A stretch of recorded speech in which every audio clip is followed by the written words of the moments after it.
ကလေးငယ်တွေအတွက်မူကြိုချောင်းဆိုတာကစားလိုက်အိတ်လိုက်စားလိုက်နဲ့ပြီးတော့မယ့်နေရာမျိုးမဟုတ်ပါဘူးကလေးတွေအတွက်မူကြိုချောင်းရွေးချယ်နေရတော့မယ်လားကလေးကမူကြိုထားရမယ့်အရွယ်ရောက်လာပြီးမလို့ကလေးအတွက်တင့်လျော်ပြီးဖွံ့ဖြိုးတိုးတက်မှုတွေကိုကောင်းကောင်းဖော်ဆောင်ပေးနိုင်မယ်မူကြိုချောင်းတစ်ခုကိုအသင်အနေနဲ့ရွေးချယ်ဖို့လိုအပ်နေပါပြီဖေဖေမေတို့တည်ထားရမှာကမူကြိုချောင်းရွေးချယ်မှုဆိုတာကလေးရဲ့အနာဂတ်နဲ့အများကြီးသက်ဆိုင်ပြီးကလေးရဲ့တိုးတက်မှုဖွံ့ဖြိုးမှုနဲ့အနာဂတ်အောင်မြင်မှုတို့ကိုဆုံးဖြတ်ပေးနိုင်တဲ့နေရာတစ်ခုပဲဖြစ်ပါရဲ့ရှင်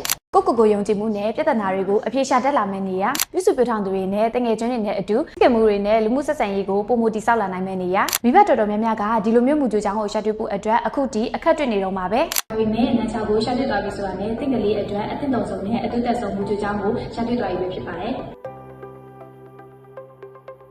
တင့်ကလေးအတွက်အနာဂတ်မှာဥဆောင်နိုင်တဲ့ခေါင်းဆောင်ကောင်းတွေဖြစ်ဖို့အတွက်ယခုပဲနန်းချောင်းကိုလာရောက်အနံလိုက်တော့နော်